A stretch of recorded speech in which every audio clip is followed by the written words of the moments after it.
com Irneu Teixeira, aqui presente. Irneu, vamos continuar a olhar para o Médio Oriente, agora também do ponto de vista ainda muito do Estreito de Hormuz e das intenções agora reveladas por Donald Trump, esta fase que vai começar a implementar a partir de hoje, às 9 horas, em Portugal continental, que no fundo é um bloqueio total à navegação de e para o Irão. Sim, que não é novidade. Só mesmo para terminar o raciocínio anterior, não é raciocínio, passar algumas informações, levar isto a sério. Os Houthis não são de confiança, os ayatollahs muito menos, e eles não lhes nada os impede de causar esta destabilização completa nas economias ocidentais, que sabemos que estão dependentes de produtos made in China e Índia também, Bangladesh, e também de gás, de parte de gás, felizmente. Há outros canais de abastecimento, a Europa aí está mais ou menos salvaguardada, mas também do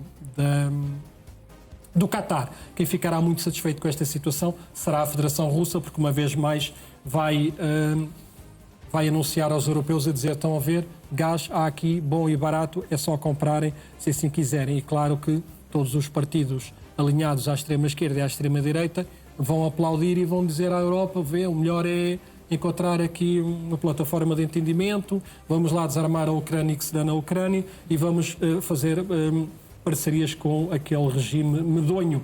Só para dizer que isto teve um início, não teve um houve um acontecimento que espoletou esta reação dos Houthis, que foi influenciada pelos iranianos. Claro, os sauditas ontem, sauditas que não desceram, fizeram assim pela calada, não foi pela calada da noite, mas sem grandes anúncios, atacaram o aeroporto internacional do Iémen, que é em Sanaa, que é a capital do Iémen, portanto, é a região do Iémen que está controlada pelos Houthis. E atacaram a pista porquê? Eu sou uma pessoa curiosa, não é? É bom. Eu estava a ouvir a Joana Amaral Dias a dizer: a curiosidade, de facto, move e faz-nos sempre ir mais além. Diz-se que os sauditas atacaram o aeroporto e as pistas porque iam aterrar aviões iranianos. Sabe-se lá com o quê? Com armas, com drones, estão a distribuir armamento. Diz que, inclusivamente, isto é o diz, que até para Cuba, os amigos... Portanto, foi uma espécie de bloqueio. Foi uma espécie... E a Arábia Saudita, impelida, sabendo que tem ali um vizinho em quem não confia, aliás, que é o adversário religioso, político e económico de há décadas, teve esta atitude. Não enfrenta o Irão diretamente, mas fê-lo de forma indireta com uma mensagem forte e que bem perceptível. Aterrou um aeroporto que é usado pelos iranianos. Tirar as conclusões, passo seguinte, os iranianos perceberam perfeitamente o que é que tinha acontecido, então é o escalar. Conseguiram ainda escalar mais, que é... há a questão do Estreito de Hormuz, então vamos agora arranjar um problema acrescido, porventura maior, mais preocupante, porque encerrar o Estreito de Bab el-Mandeb vai causar pânico nas nossas economias e uma destabilização no mercado energético global com consequências imprevisíveis. E depois temos este senhor que estava aqui a aparecer, o senhor Donald Trump, que é o atual presidente norte-americano. Portanto, podemos continuar a navegar. Que agora também quer taxar o Estreito de Hormuz, pelo menos coloca essa possibilidade. Ele é criativo. 20%. Aí não podemos... os números, mas aquilo é 20% de manhã, à tarde já não é. Portagens na ordem dos 20%. Sim, aquilo não é uma portagem. O que ele quer fazer, o que ele...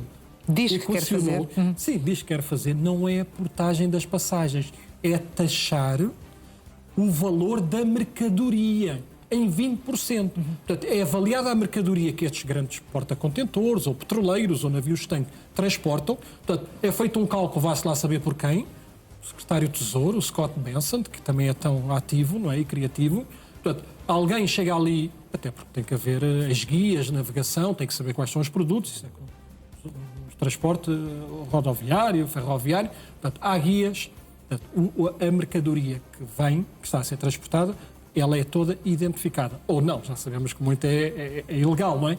Portanto, perante esse valor, os Estados Unidos da América querem 20%. Mas isto não é estar a legitimar a cobrança iraniana também? Claro, pirata por pirata, venha o próximo, não é? A questão é que eles são mais criativos. Então, para não lhe chamar taxa, para não ir ao arrepio daquilo que é a lei internacional da navegabilidade pelas águas internacionais, então é uma espécie de sociedade forçada.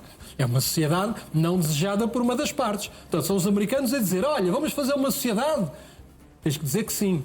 Portanto, nós queremos 20% do valor da vossa carga. Porquê? Porque nós temos muitos gastos de manutenção, de segurança nesta região, tal qual aquilo que vinham dizendo os iranianos, que também a taxa, e são mais criativos que os iranianos, era taxas ecológicas também, mas era de taxas logísticas, taxa de segurança, e os americanos dizem, olha, para isto funcionar e este mar que não nos pertence, não é? Ou este estreito, depois o Golfo Pérsico, não vamos criar uma portagem, portanto, não, eles não designam por portagem. É uma taxa sobre o valor de todas as mercadorias e cargas transportadas, porque é preciso financiar estes custos das operações. Bom, a navegação internacional é livre, tem que ser livre. Podem vir com o expediente e com as alíneas e com aquelas letras miudinhas que não é para serem lidas ou perceptíveis. Isto, se o Irão o que estava a fazer era uma ilegalidade e pirataria, esta administração norte-americana elevou a fasquia e a criatividade, direi eu novamente, porque de facto tudo isto é ilegal. O que vai acontecendo também, ilegal ou não, mas aqui não é reproduzir o que disseste há pouco também, mas deste conta, fizeste uma atualização olha, este vídeo, a propósito disto, às vezes são aquele vídeo que me faz perder muito tempo, mas é a curiosidade. É perceber que embarcações é que estão a circular ou não.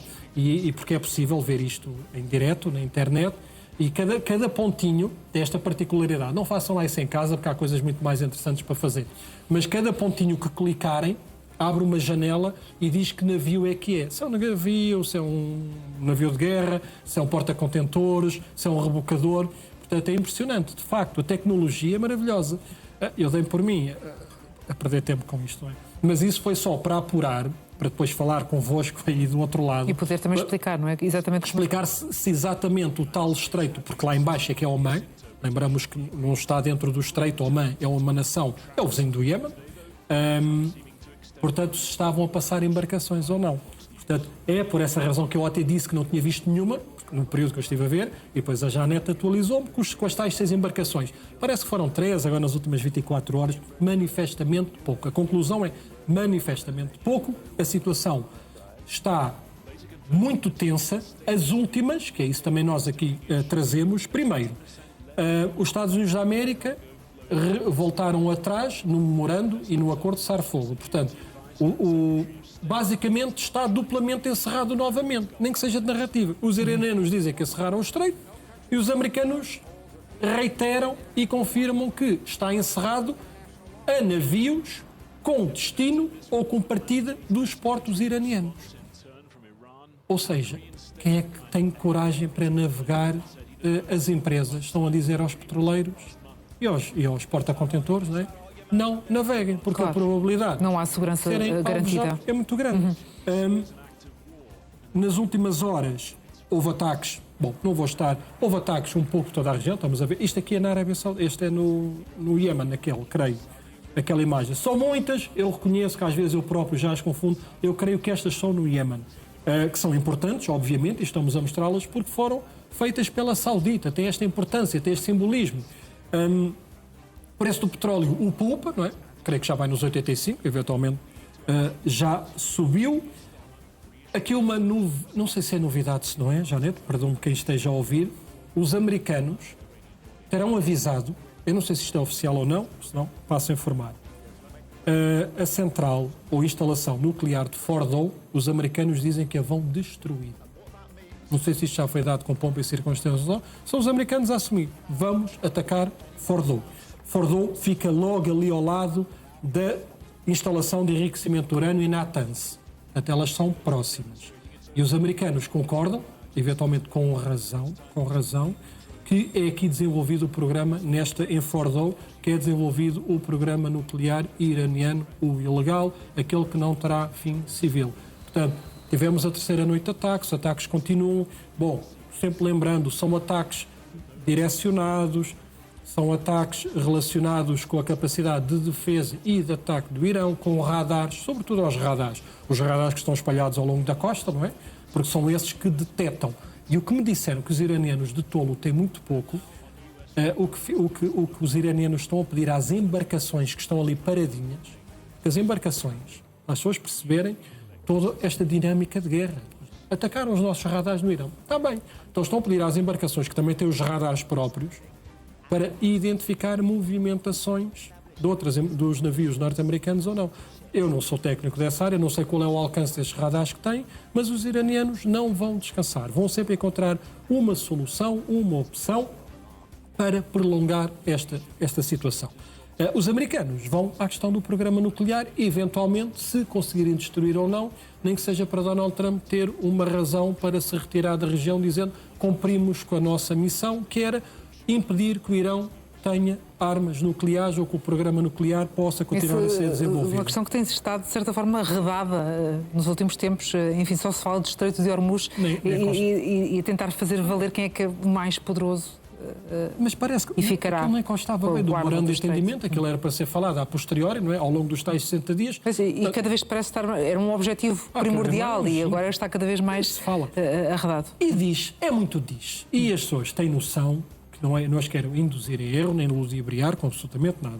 Só que as informações são difíceis de serem escrutinadas e serem confirmadas. Mas que o Irão continua a recuperar dos ataques de fevereiro e a um grande ritmo, com a ajuda chinesa e russa. Razão pela qual, percebam a lógica também, os americanos têm, o exército norte-americano e as informações norte-americanas trabalham muito bem. Foi por essa razão que os americanos atacaram linhas férreas. São as linhas férreas que são a rota de fuga iraniana, a rota de fuga comercial. Ou para exportar, mas neste caso, sobretudo para importar aquilo que precisa para refazer a sua capacidade defensiva. Componentes que continuam a chegar da República Popular da China, dos comunistas russos e dos fascistas ou comunistas, seja lá aquilo que for no Kremlin, porque o Kremlin, de facto, reúne o pior de todos os mundos.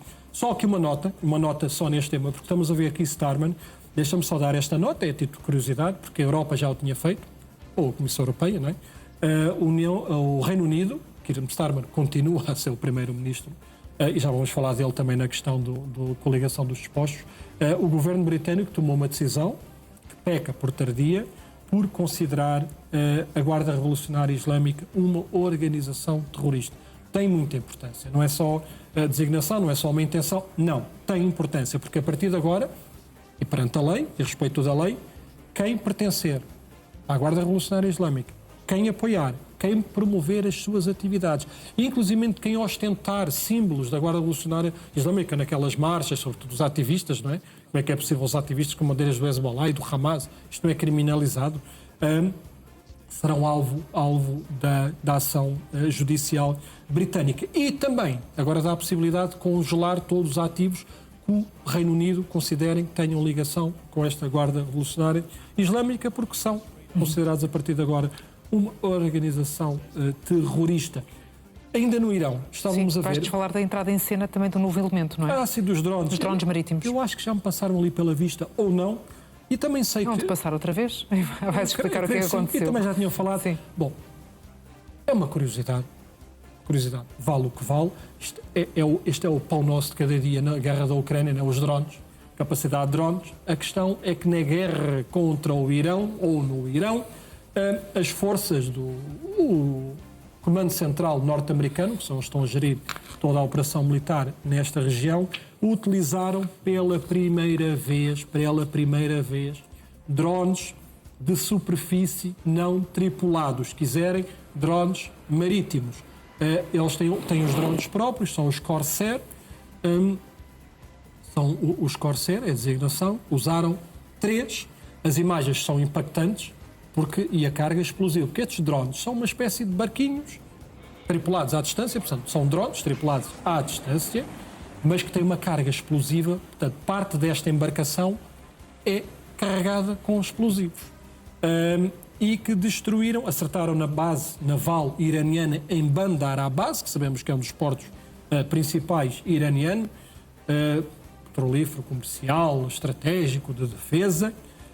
Muito importante porque consideram os norte-americanos destruindo esta base naval, a segurança aumenta na navegabilidade no Estreito de Hormuz. Aqui estamos a ver também, isto são imagens dos norte-americanos, a forma como eles vão monitorizando e de proximidade, portanto, acabam também por vezes a ser um alvo fácil. Portanto, é muito à distância, porque se reduzir a capacidade de míssil e lança-rockets, foguetes do Irão, os americanos conseguem, pelo menos, acompanhar estas embarcações e controlar melhor a atividade no Estreito. Caso contrário, tem que ser à distância, porque o Irão, e sabemos, tem uma capacidade de mísseis balísticos enormíssimos. Seguimos para a Ucrânia? Vamos para a Ucrânia. Vais também fazer um descritivo dos ataques da última madrugada? Sim, eu creio que falaste também, falaste bem desta novidade. Há aqui uma... Bom, entre tanta desgraça e tantos ataques, infelizmente é o que temos aqui para mostrar, os ataques da Rússia, ao contrário do que vinha acontecendo nas últimas noites, porque a Federação Russa tem atacado, eu creio que diariamente, a Ucrânia, ou quase diariamente, frequência muito alta, com mísseis balísticos, que é o calcanhar de Aquiles na defesa aérea ucraniana, interceptar estes mísseis. Dos 8 que foram lançados, os famosos Iskander-M ou dos S-400, a Ucrânia dos 8 conseguiu interceptar 5, que é um número muito interessante, atendendo que são mísseis balísticos, e a Ucrânia tem dificuldade em interceptar. Em 8, interceptou 5. Os outros cruzeiros, os teleguiados, eram os mísseis teleguiados, os 2 foram interceptados. Portanto, houve aqui 3. Eu creio que tinhas falado em 4, ou 2, ou noutro número que não era os 3, não era o número ímpar. Independentemente disso, Janete, dos serem 2 ou 3, os que não foram interceptados, 2 deles parece que não atingiram o alvo desejado, porque iram em campo aberto, ou em zonas sem qualquer tipo de interesse, ou de infraestrutura civil, ou militar. E dos drones, dos 135, quando falo dos drones, são aqueles drones gigantescos, tenho que trazer imagens novamente para perceber a escala, porque estes drones são da altura de uma casa, de uma moradia, portanto são passarões gigantescos, com uma carga explosiva medonha, razão pela qual, quando atacam aqueles arranha-céus, provocam destruição total. Dos 135 foram interceptados 108. Feridos em Kharkiv, uma criança pequena está hospitalizada. Chernihiv, no nordeste da Ucrânia, também houve ataques e também houve feridos. Por outro lado, no reverso da medalha, não é? A Ucrânia voltou a atacar mais do mesmo, só que este mais do mesmo é o que realmente importa nesta altura para a Ucrânia. Causa um caos económico à Rússia, são as refinarias, os depósitos de petróleo e complexos de refinação. Aqui até, já lá vamos, eu creio que isto até em Donetsk descobriram um depósito de armas, vejam que agora as explosões subsequentes, não é? Descobriram, muitas vezes há os partidários, não é? Ucranianos infiltrados e quanto ao regime, que passam informações ao lado ucraniano, dizendo nesta zona há aqui qualquer coisa militar. Os ucranianos lá vão e atacam. Mas dar nota sublinhada, porque é importante, mais uma refinaria de petróleo, esta também de pertença da Gazprom, fica em Salavat, é uma região, uma cidade, Salavat, a importância que tem, pertence à grande petrolífera que é a Gazprom, mas fica aqui está, 1.400 km da linha da frente. 1.400 km da linha da frente. Então, tal alcance. O alcance... Tens destacado, sim. A Ucrânia já consegue alcançar. Passa dos 2.000, passa dos 2.500. E, enfim, portanto, não só esta, soube uma segunda, até soube através de um comunicado, porque não estava a passar nas informações, a Fipski fica a 400 km, é também uma refinaria, mas que essa já foi atacada inúmeras vezes e vão continuar a ser atacadas até que não haja capacidade nem de extração, nem de refino, nem de exportação, porque está a provocar o caos. Eu prometo, vamos trazer aqui imagens sui generis noutra oportunidade, porque há um caos social. As filas para abastecer na Federação Russa são insanas. E depois não quer dizer tudo, e há muitos problemas entre eles. Os russos também têm as emoções à flor da pele e aquilo tem sido acoboiado. Eu prometo, mas vou trazer vídeos muito interessantes. A aguardar. Também atacaram aquilo que já tínhamos visto. Eu tinha aqui uma lista: o depósito de munições em Donetsk. Sebastopol é a Crimeia. A Crimeia está a ficar isoladíssima. A península da Crimeia vai se transformar numa ilha. Tenho lá pessoas conhecidas. Portanto, com a vontade que tenho, eu vos conto pouca coisa. Tenho pessoas conhecidas na Crimeia. A situação é muito grave para o cidadão comum. Não há, na zona norte da Crimeia, em determinadas zonas, há 7 dias que não há eletricidade. 7 dias. 7 dias. Não há eletricidade, não há combustível, os comércios estão a fechar, os negócios estão a fechar. Começa a ficar completamente isolada. Isolada porque aquilo é a grande base militar. Ela foi militarizada. Os russos entraram em 2014 e imediatamente o que transformaram numa base militar gigantesca. Porque é um local estratégico, está ali no Mar Negro, controlava o Mar Azov, controla todo o Mar Negro e toda a circulação, e sempre a pensar um dia vamos controlar todo o sul da Ucrânia. Foi isso que tentaram fazer, não é? Estamos a falar do sul de Zaporizhia, o sul de Kherson, o sul de Mykolaiv e Odessa. Esse era o grande objetivo. Portanto, isolar esta zona não só enfraquece, era a menina dos olhos de ouro, a menina dos olhos de Putin, e também é a partir desta região... Era muito região, utilizada também nesta fase de férias, como distância balnear. Não está lá ninguém. Aliás, o Sr. Putin, ia Campos falar de agora da férias Crimeia, das crianças. Putin ontem fez uma comunicação a dizer que estão a encontrar soluções para revitalizar a economia, porque os hotéis estão todos fechados, não é? Não há turistas, fecharam todos. E a Ucrânia, nesta troca de galhardetes, eu não ia falar disso, mas eu gosto muito de curiosidades. É uma realidade e também é o meu estilo, é este. A Ucrânia, perguntaram à Ucrânia porque é que não destrói a ponte de Kerch. E eles responderam, os ucranianos, naquelas trocas de galhardetes entre eles, a dizer: mas se nós destruímos a ponte de Kerch, como é que os russos que estão ilegalmente na Crimeia podem sair? Nós queremos que eles possam todos sair. Haver uma via de fuga, porque não há nenhuma. Por isso é que nós não destruímos ainda, até agora ainda não destruímos a ponte de Kerch, porque é preciso que eles saiam todos. Saiam, porque o território é nosso. Enfim, são aquelas curiosidades, mas que têm de notícia, que têm de importância e têm de a sensibilidade de uns e de outros. Crimeia é importante por muitíssimas razões. Muitíssimas razões. E sobretudo que é por lá que saem as tropas para atacar a zona de Kherson e de Zaporizhia.